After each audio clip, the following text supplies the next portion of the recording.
back to me. Enough is enough. They just wanna hurt us. Bring us down. Bring us down. Enough is enough. We won't let them hurt us. Bring us down. Bring us down.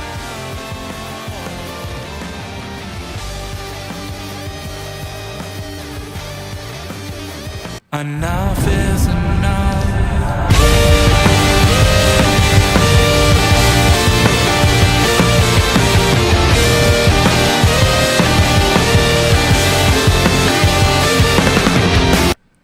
Hey guys, welcome back to the Indie Wrestling Corner with another episode of Under the Ropes. I'm your host as always, the queen of the Indies, Tiffany, and I'm so excited returning back. TJ Crawford, how are ya? It's me. I'm the one who's back. I'm doing good. It's been obviously a pretty rough couple months, but I would say I'm on the up now. I'm doing well. Yeah, it's so awesome. I'm so glad to have you come back. It's been a while. I think it's been like almost like what? I think we said like almost I think 2 the years. last time I was on was Almost like 2 probably years like ago. mid 2020. Yeah. It's wild. Yeah. And So it's been a while. A year and a half, 2 years. My goodness, time flies. So much to talk about, which I'm really excited for. So glad that you came back. I know a lot of people have been asking for you. I've been talking about you a lot on like a lot of interviews that I've been doing too, which is wild. I've been checking it out. I've been peeping that every once in a while. I don't listen to the other podcasts, so I hear. I appreciate that. I see everybody in the chat. What's up, John? What's up, Captain Dave? What is going on with you guys? Please share the stream for us. Smack that like button, all that fun stuff. If you guys are new to the On the Rope series here, I interview everything independent wrestling, whether it's wrestlers, promoters, referees. I got you covered. So just let me know in the chat if the sound is good. I know there was an update. So just let me know in the chat. I would greatly appreciate that. So, sometimes it likes to mess out the audio as well. So, but I see all you guys talking into the chat. So, but all right. So let's go there. We're going to start off this podcast hot pretty much, and like we talked about it since it's been a while, and I've actually got to see you within the last couple of weeks, which is wild because it's been a long time since I've seen you. I think it was like last summer. I think was the last time that I actually seen you in person at NFW at the H2O building. So it's NFW when I beat Anthony Gaines' head in with a chair. Yeah. That would have been the last time. And crazy enough is that I was injured then. Right. Obviously, that's why I couldn't wrestle and had to do the angle with Anthony. But so it seems like every time you see me in the last couple months, I've been injured. I know. Like, actually, when the last time you were on this podcast, you were injured. You were wrapped up with your arm. Yes, that was the last time I was on this podcast. That was actually, it happened right after I separated my shoulder at Violence and Suffering. Yeah, so it's wild. Like, time flies, So I want to say when you're having fun, but I don't know if it's been a rough couple years for me. I wouldn't say like the most fun, but I mean I've had fun. Yeah. 2021 for the most part, besides like obviously the last of it was a pretty fun year for me. Right. Crazy, wild. So all right, so let's go there. Like I said, we're going to start off like very hot. Let's talk about the injury.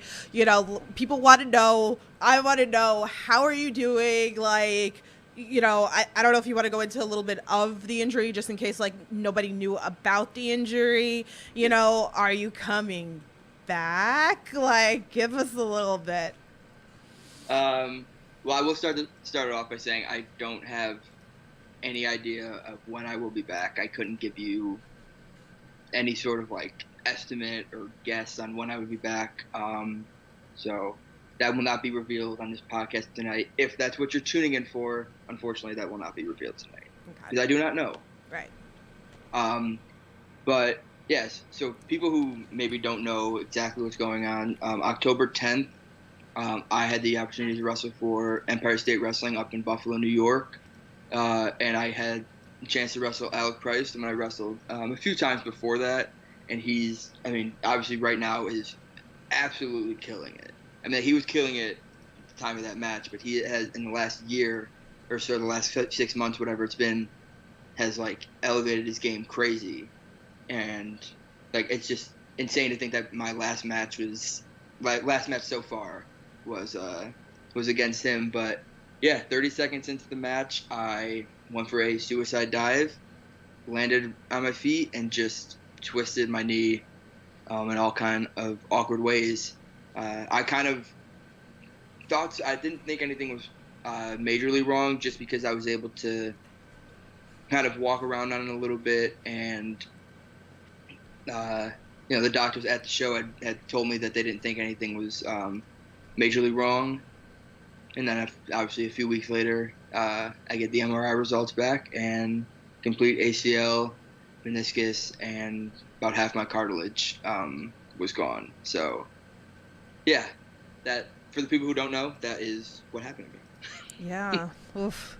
So I feel like there's a lot of injuries going on too lately. Like, Yeah. you can't say wrestling's fake, right? We can't sit there and say Yeah. wrestling's fake at all, because it's pretty serious, a lot of the injuries that you guys have sustained. And so I greatly appreciate everything that you guys do to entertain us. So, but you're feeling good now, obviously. I mean, I've been seeing you around, walking around, supporting friends and all that stuff like that. So, which is great. So, which actually, you know what? Let's talk about this. So, since you aren't sure, when you may return, is there anything that you may do in wrestling for now? Like, is there like the possibility maybe you want to do commentary? Maybe you want to be somebody's manager? Like, are these thoughts that I see your face? Like, I don't know. Like, these are good questions that, like, I gotta hit the hard questions here.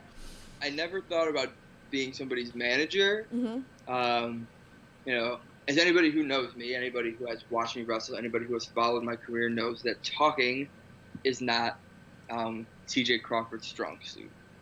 And that's something I'm trying to work on.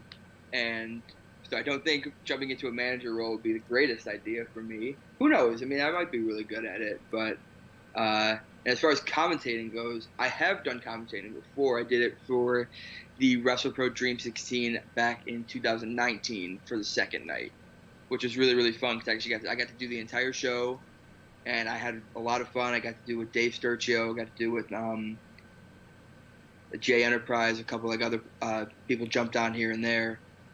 So I have done commentary before, which is really, really fun. But I don't know if I would jump into it right now. I think I'm just so focused on coming back to wrestling full time that if I even thought about putting my mind and my effort into something else right now, it would derail my progress to come back. Right. That's just me. Maybe it's the way I think about it.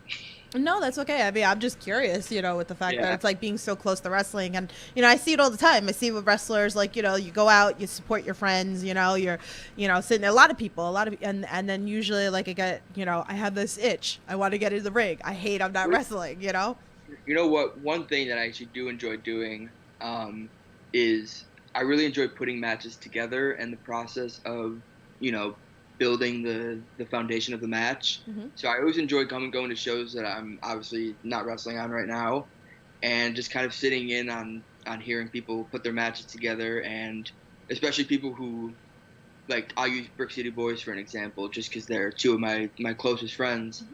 Like, if they are having a match and they have an idea in their match and they don't know if it's a good idea or not, and they come to me and ask me, like, I just enjoy being around wrestling so much that I want, if I'm available and I can give some, like, advice for a match or give some advice after a match, like, Mm-hmm. I enjoy that aspect of wrestling almost as much as I do actually wrestling. Right. So, like, probably, which is kind of good, because, like, I deal with a lot of, like, the students, like, all over the place. Like, it might be, like, good to, like, come to you for, like, advice, or, maybe that you could, like, help them out. Maybe it's something also, too, that you could also help, like, train, maybe? Is that, like, a thought process that might cross your brain? Yeah, I mean, so my ultimate goal at the end of my wrestling career is I would like to open up a school, and I would like to obviously be a head trainer of that school. Or if I don't get a chance to open up my own school, I would love to be a head trainer or just a trainer at existing school. Because like I said, I enjoy just the process of kind of putting everything together, and being able to sit at home these last 6-7 months that it's been, and something like a wrestling open that's popped up, which is every Thursday, Right. and it's kind of started right as I got hurt, so I was able to sit home and watch people start and where they're at now.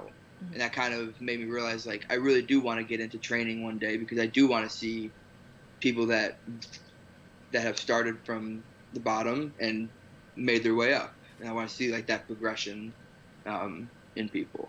Yeah. Well, I always say, like, you're one of my favorites. Like, definitely, you know, like, I've been watching you for years, you know, like, I've seen you wrestle so many different opponents, like, throughout the years at different promotions, you know, as well. And, you know, you are, you know, one of the best. And, like, it would be, like, you know, if you don't come back to wrestle, you know, like, I'm hoping you come back to wrestle, because I have my own list of people that I want you to get in the ring with, you know, but, you know, like, I think, you know, like, all the knowledge that you have, because you're such a good wrestler, that, like, I would love to see that poured into, like, other people out there, like, you know, that they should be studying under you and watching your matches and, you know, all that, and picking your brain. So I do hope that for you. I don't know if I know all that. I mean, I know a little bit. I don't know. I don't know everything. I still have some learning to do myself. So Right. Even some like how you said, even students at schools who want to come to me for advice, I might learn something from them. You're right. Which is, like, the coolest thing in the world to me, because I, like, especially within wrestling, I just love learning about people. I love learning, like, what they do or what makes them. Right. Like, I can find ways of, like, something that you do might work for me, or something that I do might work for you. Like, I just enjoy the, like, I don't know the word for it. I just enjoy, like, the camaraderie, like, in wrestling, and just Right. the opportunity that you get sometimes to watch people start from day one and Right. see where they're at now, which I think is pretty cool. It is. It really is. Let me give some love in this chat. Johnny says, "Hey TJ, who is your favorite opponent?" Ooh, my favorite opponent? That's a tough one, because I feel like there's nobody I've really wrestled, like, crazy amount of times. I really enjoyed my matches with Anthony Bowens. He's I feel like we always bring the best out of each other. Someone I mentioned earlier, Alec Price. Right. I've always enjoyed my matches with him. I'm gonna go. You know what? I'm actually gonna go back to my tag team days when I was with the Beach Bums. My favorite opponents are Team España. They are now the Hispanic Mechanics. Jose and Jose B. They are my favorite opponents, because they're two of my best friends in the entire world, and I love wrestling them because they're absolutely amazing. It's so great. They've been killing it over at Wrestling Open too, like, lately. So it's so awesome to see everybody over at Wrestling Open. So such a cool thing. Jose's in the chat. He goes, one of the good ones. Ask him if he ever plans on dribbling a basketball while he surfs. Oh God, that's like mixing first 3 years of my career, the second, like, next, like, 1.5, 2 years of my career. Yeah. Dribble basketball while I surf. You know what? I'm gonna take that as a challenge and try it this summer. I don't know how to surf, but I do know how to dribble a basketball. Hot mess. All right, let's go back. Let's talk some matches, you know, like some great ones here. Let's talk Pro Wrestling Magic a little bit, because I want to talk about you and Ace Romero, because, like, this was such a fun match for me. That was my first Pro Wrestling Magic that I physically went to, and I talked about this with Ace on the podcast. You guys can check out that interview as well. But, like, the chops, and I know, like, you saw, because I think I posted it a couple of weeks ago, that I was like, damn, these chops were insane between you two. So talk to us about working Ace Romero. That was the first time I got to work with Ace. I was fortunate enough to work with him a couple more times after that, over at Chaotic. But so working with Ace for the first time was pretty fun. He's very detail oriented. So he's very much like, he wants to focus on such minor details in the match that I think it just makes the match so much better because he's so focused on those little details. Right. But as far as actually getting in the ring and wrestling, Ace is pretty fucking scary. Right. Like, I'm not gonna lie to you. Like standing in the ring, watching him come to the ring, he just being across the ring from Ace Romero, like he is ginormous. Yeah. I cannot state that enough. If you've never seen Ace Romero wrestle, you have to go watch him wrestle because he's Correct. absolutely ginormous and he can move like a cat. Yeah. Like he can move insanely well. But I will say this, and I take pride in this: the second kick that I gave Ace Romero to his leg actually numbed his leg for most of the match. So I take some pride in that. This is a good But match. no, I mean, working with Ace was so much fun, and I didn't expect for us to have as good of a match as we did, just because it was the first time we ever wrestled each other. But I really, really love that match, and I really hope everybody goes out of their way to see that. You can watch it on IWTV from Pro Wrestling Magic, Roaring 20s. Yeah, really, really fun. That was a great match. I was really looking forward to that match when that one got announced. So definitely check that out. That should be on IWTV. Go on that.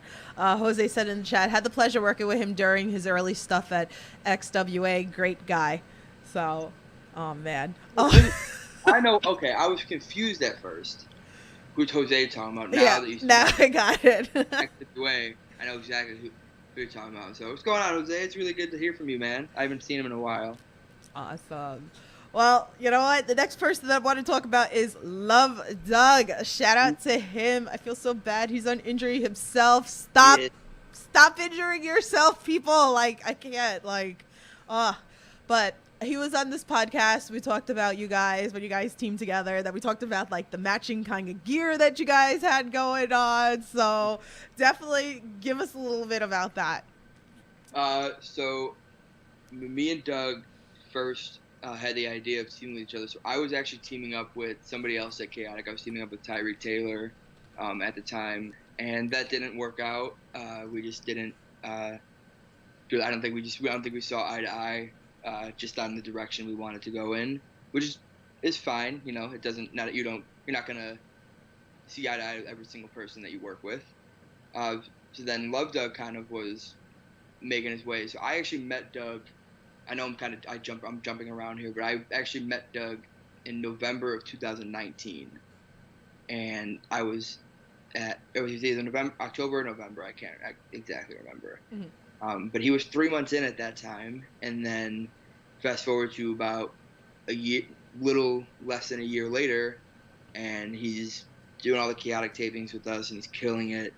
And we kind of just jokingly at one of the Chaotic tapings were like, what if we were like a tag team? Like, that'd be pretty funny. Like, we could probably come up with some funny names. And then we did, and we were like, why don't we like try this out? So we worked with each other at Chaotic one-on-one for one of the tapings. You can go watch that on YouTube, TJ Crawford versus Love Doug. And after the match, we went to Chase with the idea, like, can we make this into a team? Can we make this into a thing? And he gave us a green light. And yeah, we were booked into the TLC match for the Chaotic Tag titles. I believe that was at the Countdown. Chaotic Countdown. I could be wrong. And I went to Marshall's and I found these like rose, like skinny pants, mm-hmm. like skinny khakis. These like rose petal like khakis or whatever they were.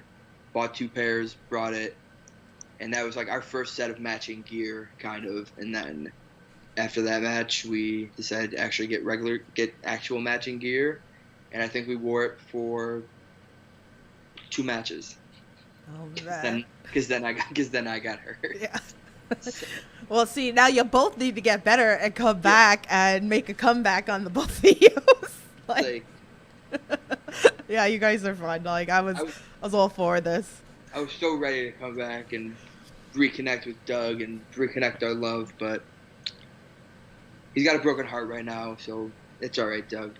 Heal up, man. I was like, like my heart is broken. He's so great. I love Love Doug. If you're not on the Love Doug train, Get on it. You know, it's funny. Doug actually gave us a fan tweet for you. Oh. He said, "What was the hardest thing about being away from the ring? P.S. Love you."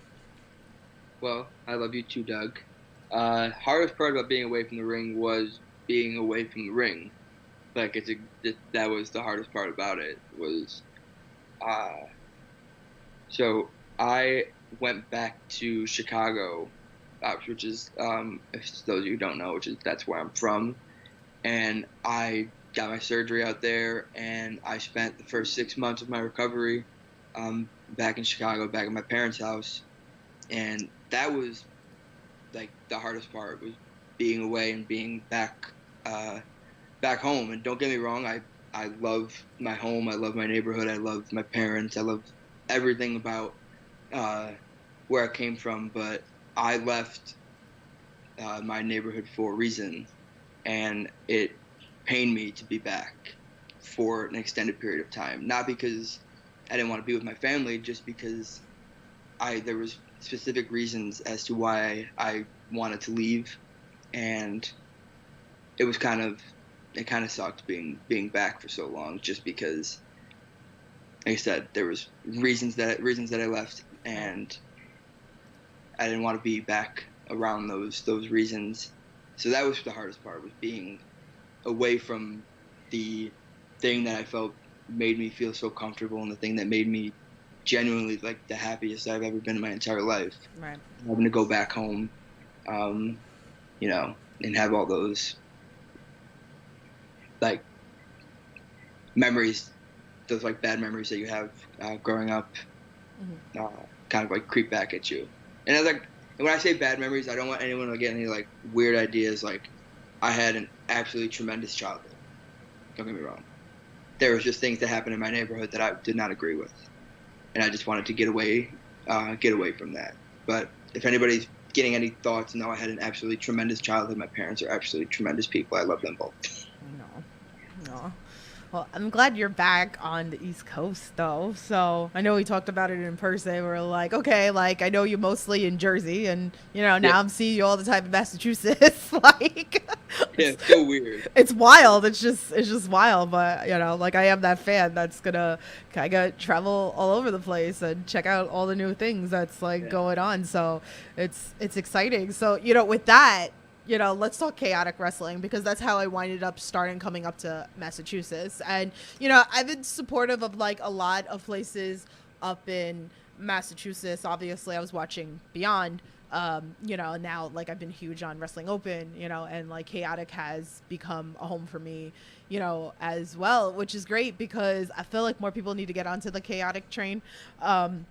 Because the amount of talent that is part of chaotic wrestling and the students that are being homegrown in the New England Pro Wrestling Academy is insane. So it's wild, and like I want a lot more of those students to like branch out, also to go check out other amazing promotions that are out there. But chaotic wrestling is definitely one that everybody should be checking out. I mean, it's free on Twitch. If you watch them live, if you want to see their backlog, you just subscribe and you just use your Amazon Prime for free. So which is great. But you should definitely go to one of these shows if you can go to one of these shows. So how about relive like some of like your favorite moments of chaotic wrestling? Ooh, some of my favorite moments from chaotic wrestling. There might be very few, because I have one official win in chaotic wrestling history. And I didn't even do anything to get the win. Right. So let's see. My favorite memories. No, I'm only kidding. I don't care about winning and losing. No, so my favorite memories from working with Chaotic. I got to do the Chaotic Countdown back in 2019. That was one of my first matches for Chaotic on my own. I actually did a Chaotic show back with my old tag partner Freddie Flamingo as the Beach Bums. August of 2018, I want to say. Right. So that was pretty cool, because we got to work with Bear Country, which is obviously like two of our best friends. So it was really fun to work with them. But I think one of my favorite moments from Chaotic was actually, I think, third time I was there. Mm-hmm. And I was in a Fatal 4-Way match. It was myself, DL Hurst, Brad Cashew, he was Charlie Cashew at the time. and Davian, and it was actually pretty cool because it was Davian's first official match as part of the men's division at the time. So she was like a 3-time like chaotic women's champion, and she came out before the Fatal 4-Way match and cut a promo saying how she was done with the women's division. She was going to enter the men's division, win the tag titles, win the heavyweight titles, or a heavyweight title, and that was the first time that she was an official participant in like the quote unquote men's division at the time. And it's pretty cool that I got to be a part of that because me and Davian have gotten so close over the years. Yeah. So it's pretty cool that I got to be a part of that moment. And then obviously seeing what she's doing now, like she won the tag titles with JT Dunn. She beat JT Dunn for the heavyweight title. She's now a 2-time chaotic wrestling heavyweight champion. So and she's breaking down boundaries and barriers like it's nobody's business. And I was very honored to be a part of the first night of that. Oh, I love that. She's so great. And she's so lovely to talk to. So if anybody wants to check out that interview, definitely check it out. She's definitely one of the best. I don't know how she's not signed. But she really is. I love her spear. Like, it really is like the cleanest. Like, it's just so beautiful. Like, I hype every time I'm there because it's just gorgeous. Like, I love it. So, and I love, like, everybody like says like, you know, such nice things about her too. So it's like, even like JT Dunn's been on this podcast and, you know, he's talked about her and it's just, she's amazing. So definitely like check out her stuff if you haven't. Jose's telling you and me that we need to come to Rhode Island on June 29th for Fight Life. So I would. You have to come. You have to come for Fight Life. I will be there. I will be at Fight Life. Yeah, I'm gonna try. To come. I would like to. It is on a Wednesday, so yeah. I do understand that could be kind of hard for some people, but yeah. I will be there if that makes your decision making any easier. No, I definitely want to come. It's just it's more of me getting someone to watch the dog to see if I can come up. So, but I did block off the day that I don't book any podcasts that day, so I have an inkling to try to come. So it's just if I can actually execute coming to Rhode Island that day.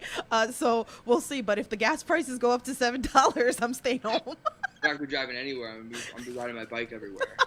Today I saw it was like over $5 for the first time in New York, and I'm like, oh, that's not true. I saw it for like $5.50 last week. They were gouging and then I went to the next block and it was like $4.71, and I'm like, damn. It was like now it's like official. Now I'm seeing $5 in New York. So, God help me. So hopefully, is this going to be streamed somewhere? Because I want to support it even if I can't physically be there. So Jose, let me know if like I'm not 100% sure if it's going to be streamed anywhere.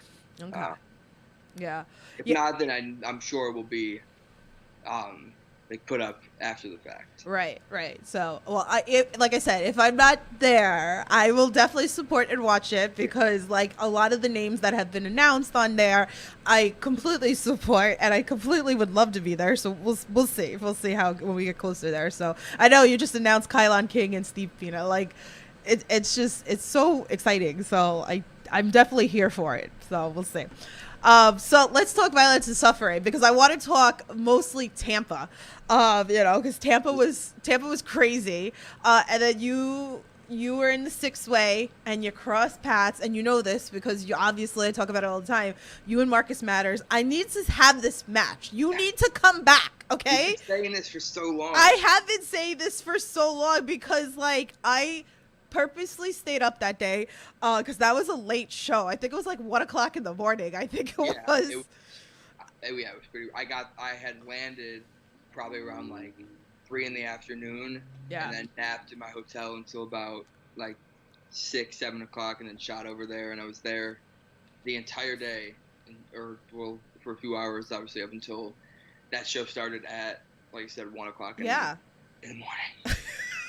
I stayed up before that. I was so tired.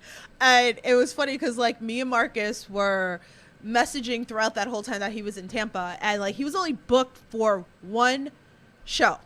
And it wasn't Violence and Suffering. And it was because of that one show that he wound up getting booked all over the place. And he was messaging me, keeping tabs with me. He's like, I think you want to watch this. And I'm like, I have it on. Don't worry, I have it on. So I was so excited. And then when I saw that he was in the 6-way with you, and I was like, yes, crossing paths. Let's do it. Let's go. Like, so now I need the singles match. And like you said, I've been saying this for a while now. And I've been begging a lot of people for it, between like Tremont and Cody from NFW. And I was like, I need this match. I need it. Like, you have to come back. If you're coming back for one match, it better be against Marcus. I mean, if I'm coming back for one match, I mean, I don't want to come back for just one match. You come back for a series of matches with Marcus. Marcus is great. If I remember correctly, I think he was the last second addition to that match. There was I can't remember who. Somebody couldn't make it, got injured, pulled off for some reason on Team Casey Navarro, Team Blessed. Yeah. So Marcus jumped in, and I really loved my little exchange that I got to have with Marcus towards the end of the match. He was at that time, I feel like, really still so new and still trying to find his way almost in wrestling. And like that whole weekend, he was bouncing around every single show he could, getting the opportunities to perform. And I feel like after that weekend, he really skyrocketed himself up a lot, and he's only going to get better and better from here. Yeah, it definitely is. It's like it's wild to watch him, of me just going to H2O, watching him just from H2O, and then to grow to where he is now. And like, this kid's gonna get signed. Like, I just know it. Like, within the next couple of years, this kid is going to get signed. And he just popped into the chat. He said, "Love you, dude." So I always talk highly of Marcus. Definitely keep killing it. It's wild, and I like watching like the fans. They're like, "This is my dude." I was like, "Yeah." I was like, "I've been following him for years now." It's like, you just. I was cool with him before he was. Yeah. I'll be that. Any of you knew who he was, I was cheering him on. That's right. He knows that too. Like, I'm very supportive of him. So, and I definitely want to see him get signed. And I need you to get better, because I need you guys to have this match. Like, damn, I don't care where it is. I will travel for it, because I need to see this match. So, much love. So, but yeah. So okay. So let's talk Creative Pro, because obviously Creative Pro is your biggest home.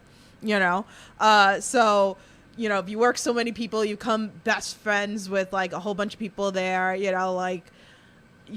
talk about some of those moments for us too, working there. Because even like during the pandemic, they were running TV series, and they were still running all of that. So we got some of that on YouTube and all that stuff. Yeah, the great part about Creative Pro is you obviously have the New York school, which is primarily run by Brian Myers, and then you have the New Jersey school, which is the school that I trained at, which was primarily run by Pat Buck. And obviously we had Dan Moff, we had Mario Baccara and Kevin Matthews all there helping train. Some of my favorite memories from there was, I got to wrestle Aaron Rourke during the close set tapings for CAF TV, and that was pretty cool for me and him, I guess. I hope it was just as cool for him as it was for me, because we didn't really know each other prior to the tapings era of wrestling starting. He was trained at Creative Pro in New York, and I was trained at Creative Pro in New Jersey. He started maybe 2 years after I did, so I was kind of already bouncing around doing some shows when he was just kind of starting out. So it was I think it was the first or second set of Chaotic Wrestling tapings. And it was myself, Bear Bronson, and Aaron Rourke driving together. And we didn't really talk that much. Like, me and Bronson are really good friends. And then Bronson gets signed. Bear Country gets signed. So now it's just me and Aaron Rourke going up for these trips. And we got insanely close over the course of like 2 months just from driving with each other every weekend, every other weekend, like crashing at his place, crashing up in Massachusetts at Davy N's place, or like just we spent so much time together within the span of like 6 months that it felt like we had been best friends with each other for 25 years.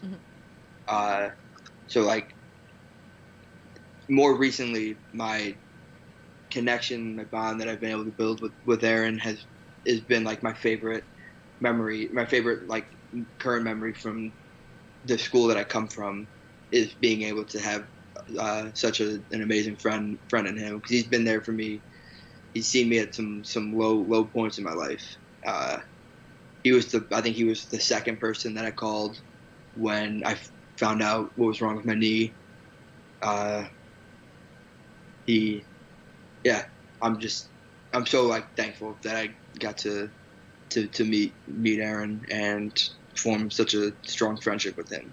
So if out of anything that's happened in my wrestling career, that's like one of my favorite things, is the bond that I've been able to create with him. I love that. And like, for me, like when I do these interviews, it's, anybody who listens regularly, obviously, like I kind of like connect a lot of people together. So it's like a lot of names are always like brought up. Like Aaron came on the podcast a couple weeks ago. He's so great. I love his bridge. Like obviously, Aaron's great. So I just talked about obviously like Aaron as a person. Yeah. Being like amazing. Let's not forget he is absolutely insane. Yeah. In the ring. Yeah. He's so much better than I think he even gives himself credit for. Yeah. He's so good. Incredible. He's so good. Oh my God. I just like, again, there's so many people, and again, this is why I do these podcasts, because I want people to see, and like, I get it all the time that it's like, oh, I only know this person because you talk about them or you've had them on your podcast, and I get it all the time. And that's the sole purpose of me doing these interviews with everybody. And like, I love putting on people who are so talented, and I wish I had more time because there's so many people I want to interview and bring on this podcast. But Aaron is amazing, and again, like, I love his bridge, and like, I get excited when I see him. I love his face paint. Like, he's great. Great. Always great. Always good. Every time I see him in a locker room, it's the most mesmerizing thing watching him put his face paint on. Yeah. I asked him I don't know if he's cool with me revealing this, but I'm going to reveal it anyway because I don't really care. But I remember asking him while he was doing his face paint, I was like, how do you come up with the design? Yeah. So, what's the process of coming up with a design for the face paint? And he just looked at me and said, there is no process. It's whatever I'm feeling. Yeah. And I was like, all right. And I just watched him just in the mirror, like, just creating the Aaron Rourke character. Yeah.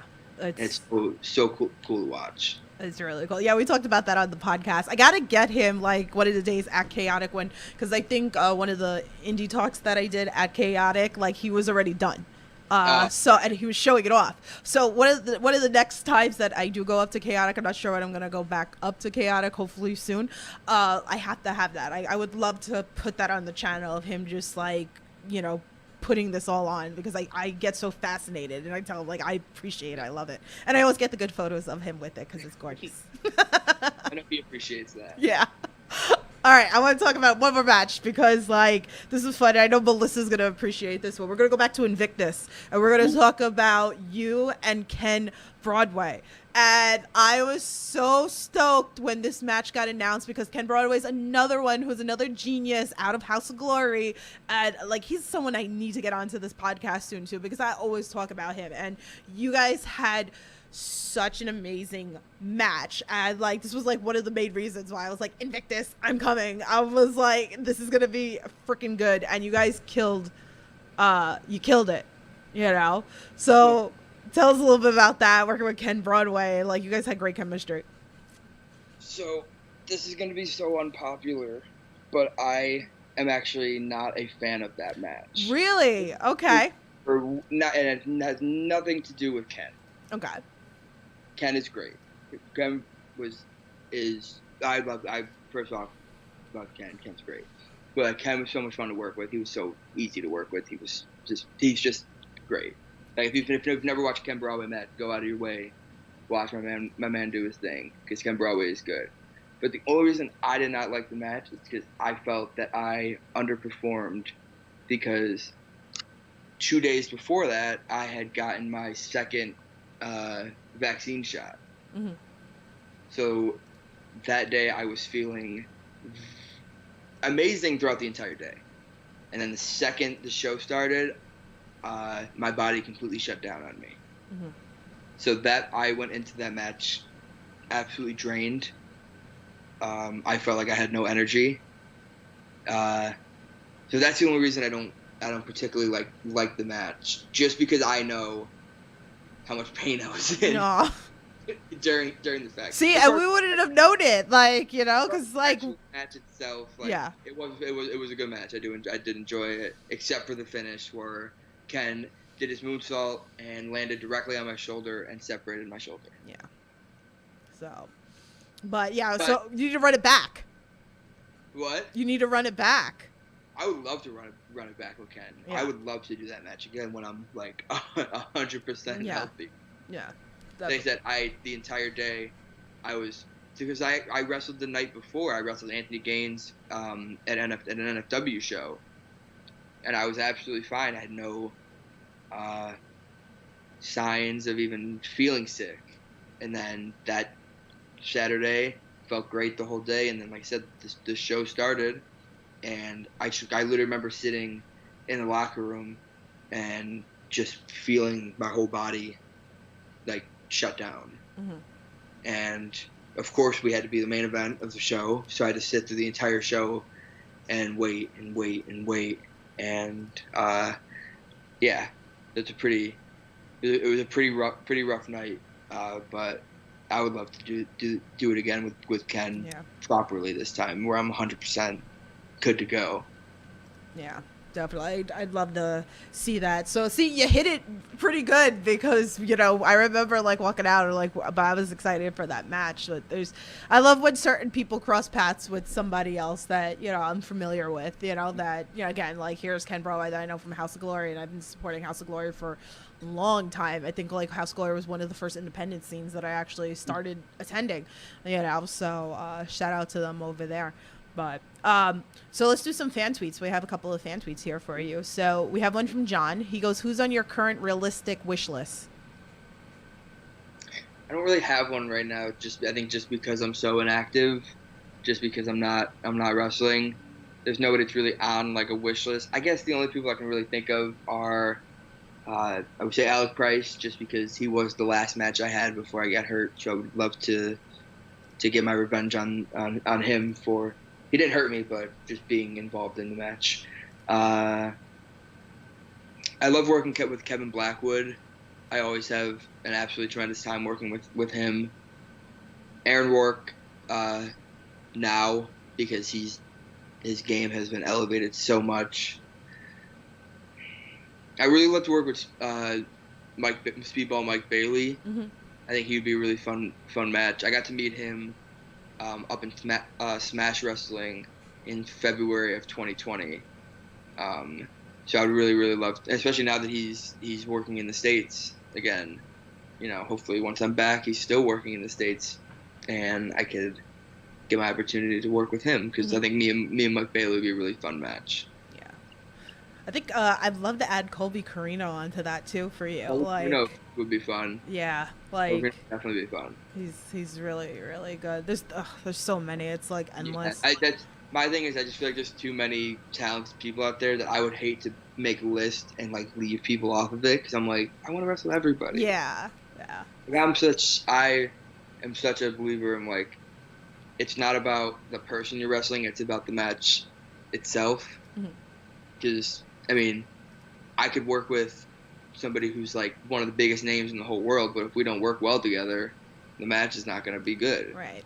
But if I work with somebody who's of equal experience as me, and we have insane chemistry, of course the match is going to be so much better. So I think, like, obviously I love making lists and love like having people that I want to work with, but like I'm always just such a fan of like whoever you give me, like it's going to be the best that it's going to be. It's gonna be the best that it can be with us two put together. Right. Well, like I said, I hope you come back, sooner than later. I really do. Here we have another fan tweet from Corey. He's got two. He goes, "The people want to know who were TJ's inspirations for his wrestling career." That's the first one, so you can answer that. So my 4 favorite wrestlers growing up were CM Punk, Rey Mysterio, Jeff Hardy, and Edge. So those were like the 4 that kind of made me fall in love with wrestling.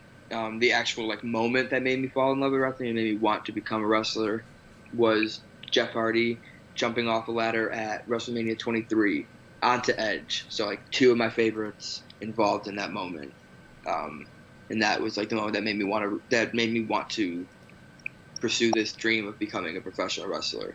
So those would be the 4 like biggest inspirations for me. Okay, and then his second question is, if TJ were to create a tag team with any wrestler, dead or alive, who would it be?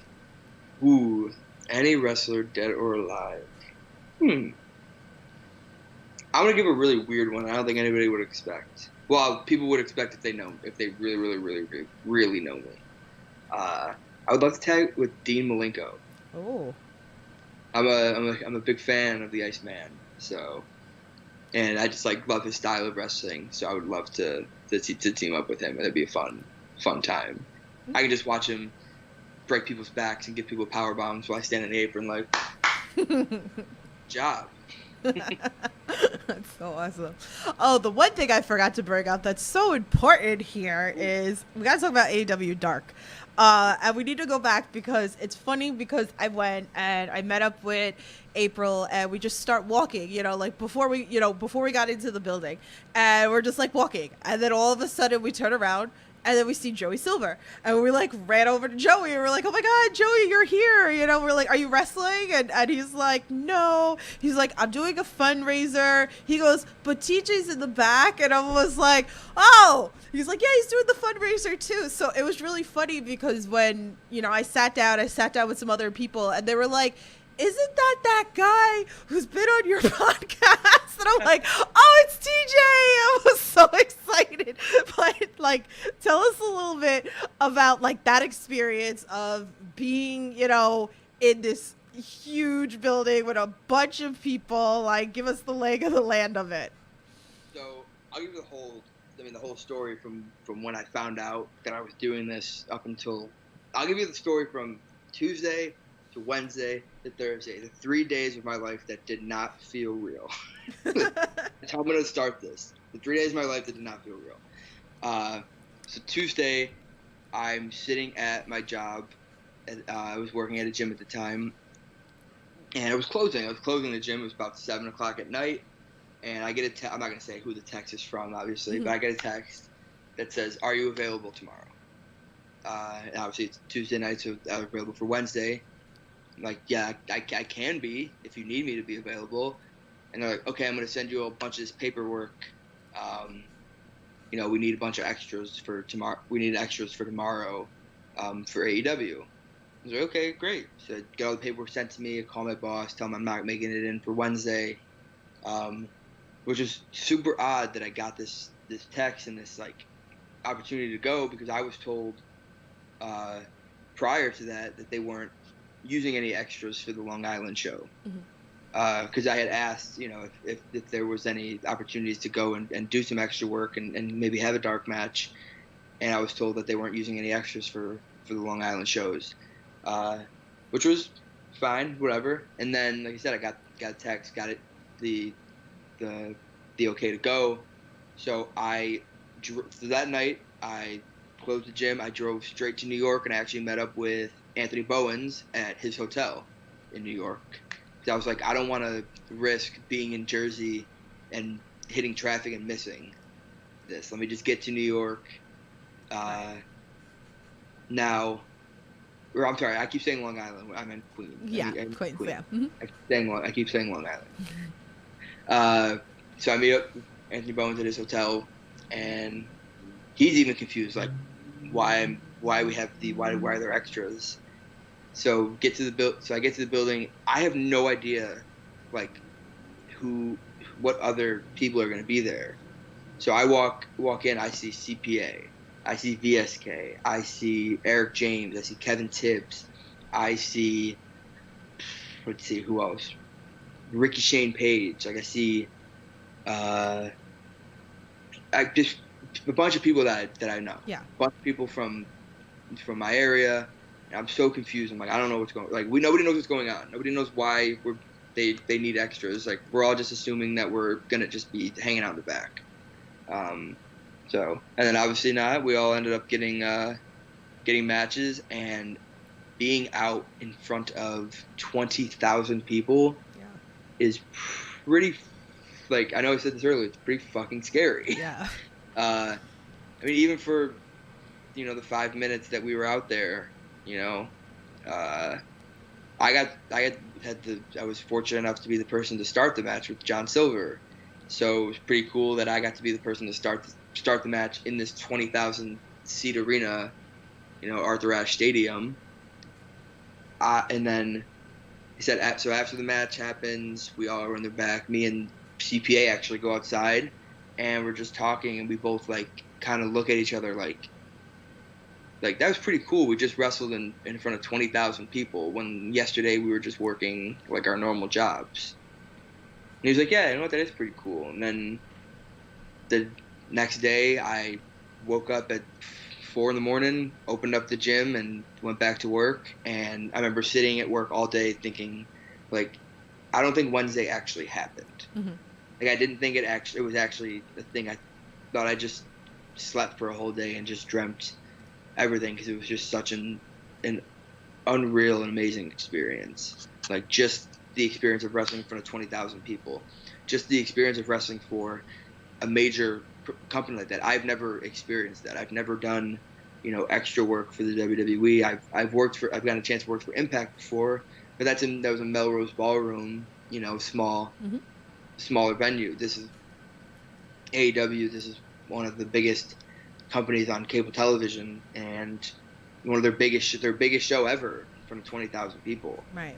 And I got, I was a small part of it, obviously, but I got to be a part of it, which was pretty cool. And I actually told myself that if I had never wrestled another match after that, I would have been completely satisfied with my career.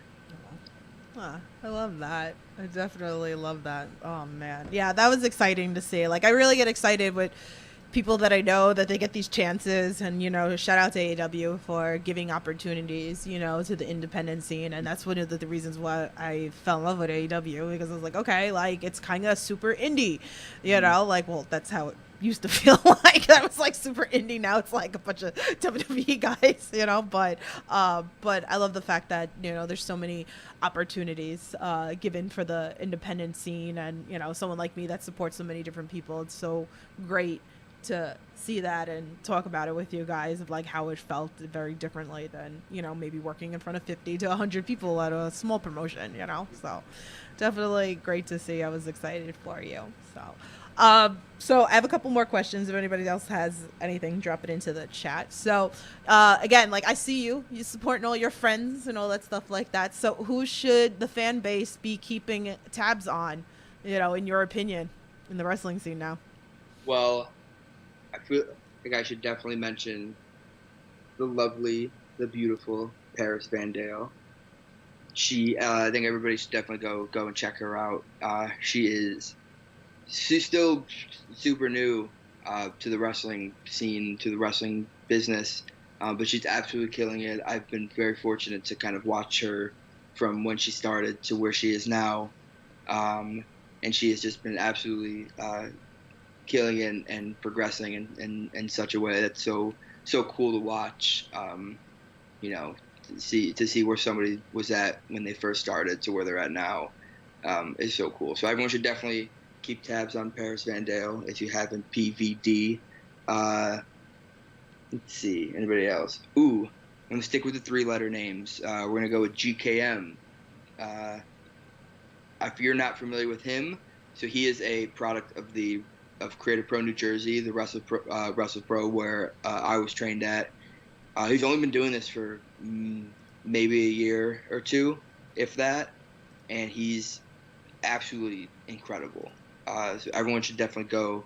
I'm not exactly sure what all of his social media handles are. I think his Instagram is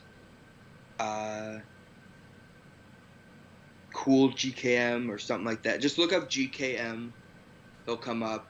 He's the Phoenix, and he's killing it right now. And I think he's going to be big star one day. But the person I think the one person I think everyone really has to keep an eye on is actually GKM's tag partner, Leo Sparrow. Mm-hmm.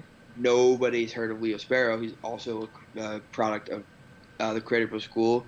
He's a product of the Creative Pro New York school, and if you've watched Raw or AEW or just like anything on TV in the past couple months, you've probably seen him get thrown by the biggest whoever the biggest guy on the company is. Yeah.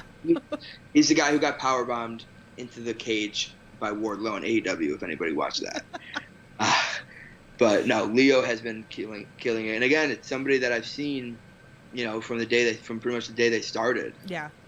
I would go up to Creative Pro New York every once in a while to do like Sunday classes, do a couple like training classes on a Tuesday or a Thursday, whatever it is. And I remember when he first started, and he had no like character, had no name, nothing. He was just one of the trainees. And to see where he's at now, I actually got to have a really nice conversation with him a few weeks ago, where like, I know coming from me probably doesn't mean anything, but I like let him know how like proud I am of him for like how much he's grown over the last like year or so. And I only say that because I was able to actually see him from like one of the first times that he's ever stepped foot in a ring to now.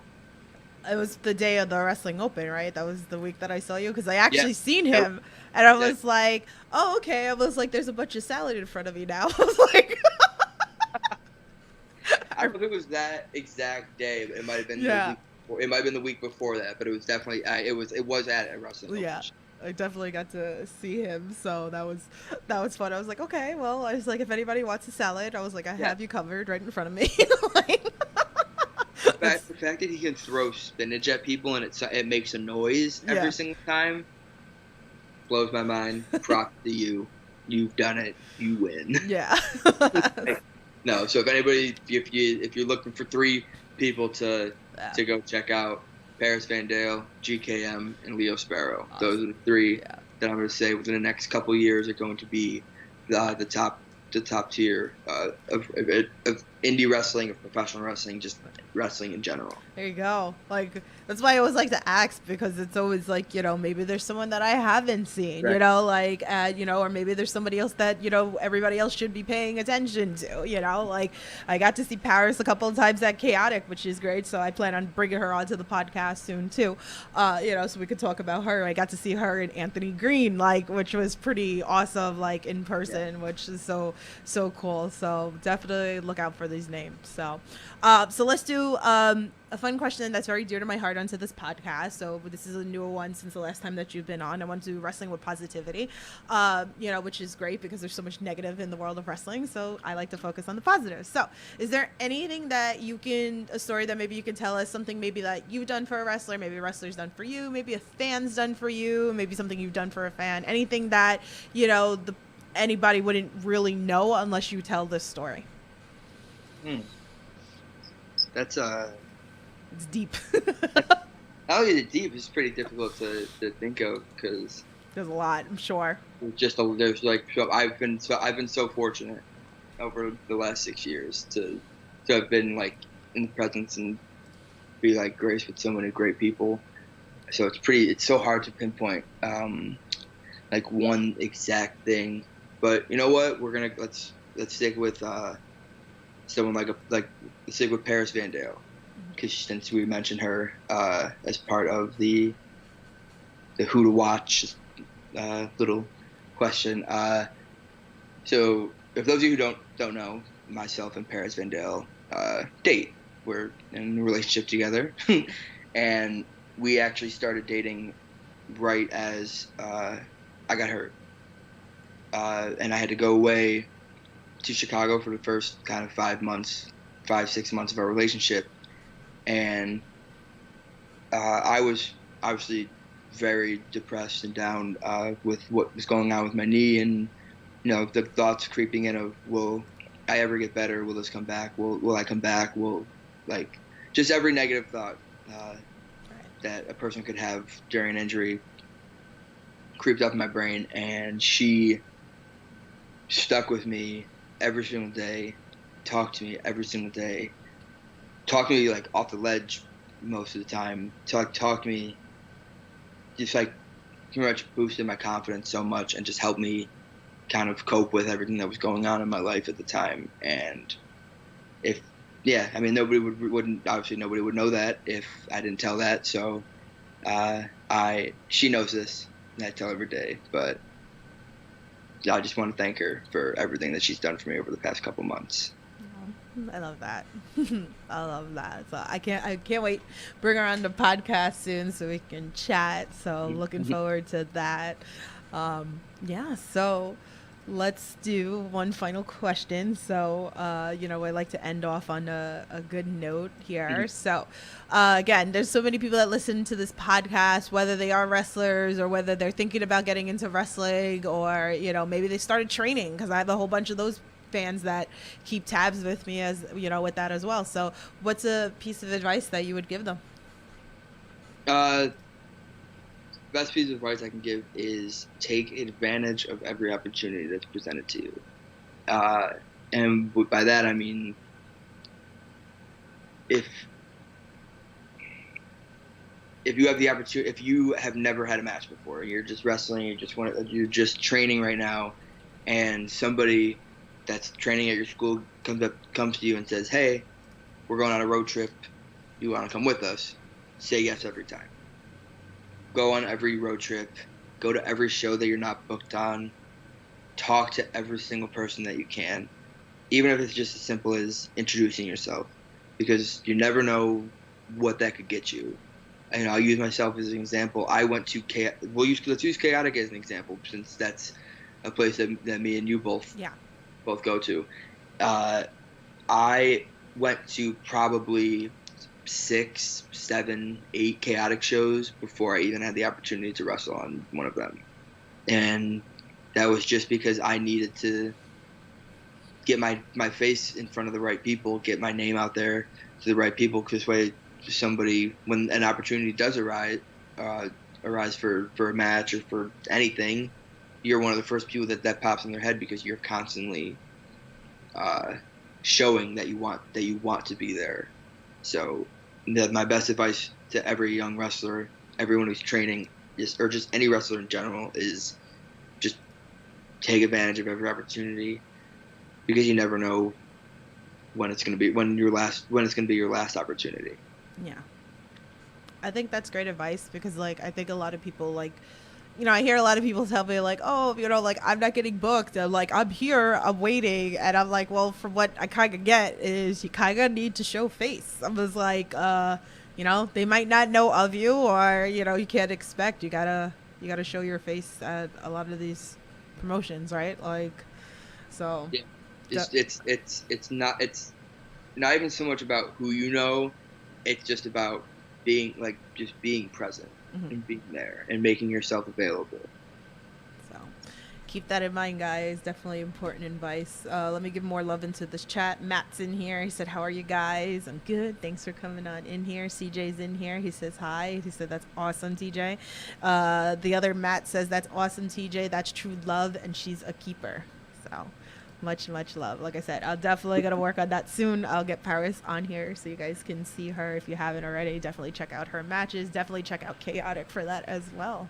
So I'm so glad that you came on here. I'm so glad that we talked in person, that you're yeah, let's do another podcast. I was really looking forward to that. So you're always brought up on a lot of the podcasts with people that obviously, so it's nice to catch up after so long.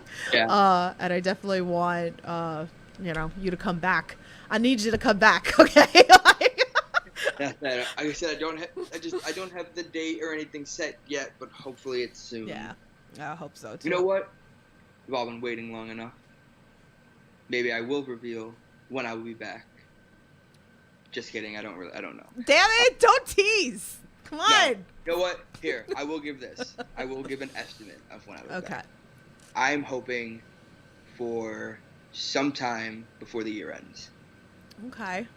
Keep us guessing, but that's okay. I mean, I'm just happy for you to like come back again. Like I said, there's so many people, like, you're so talented, and like, you know, I just love to see that. So, and I love to see all the possibilities and the run backs of matches and all that stuff, and a bunch of promotions that I go to that I'd love to see you back at. So I know there's like a bunch that don't exist anymore, but like that's a whole other story. But that's awesome.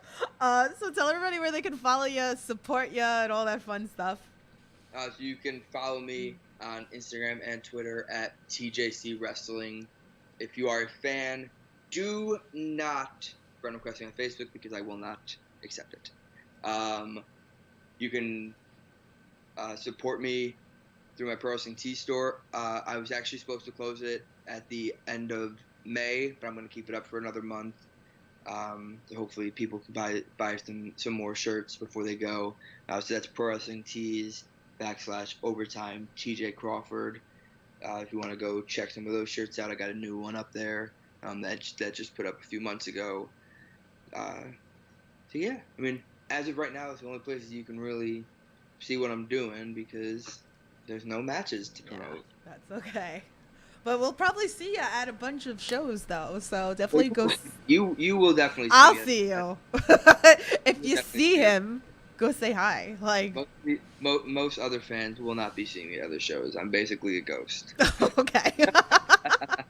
I get the perks, so that's why you see, like, you know, especially at like Chaotic, that I'm allowed to do some backstage stuff too. Yeah, especially if you're coming before the show starts, you definitely get the privilege. Yes, it is a privilege. I appreciate it. I appreciate everybody at Chaotic that allows me to do that, and any other promotion like NFW that you know, allows me to do what I do, so that I can provide some great content for everybody out there. So, but yeah. So TJ, thank you so much for coming on. Like I said, it's always a treat that that we get to chat. I'm so glad that I get to see you around again. So I'm looking forward to your return very highly. And I swear to God, I better get him and Marcus Matters. So any promoter that's listening to this, you better make it happen. Like, I feel like I have to sponsor the match because it's something that I just want so bad. I need it. It's not even that I want. I need this match. Okay. So cough, cough to all the promoters that do listen and do tune in and do appreciate my interviews and all that fun stuff. Make it happen. Yeah. So, but tomorrow, Brad Cashew is coming on at 9:00 tomorrow night. TJ talked about him a little bit earlier, so he is brilliant. So I can't wait to pick his brain and talk to him tomorrow. So with that being said, guys, you know the drill. Stay safe, support independent wrestling, and I'll talk to you guys soon. Have a good night.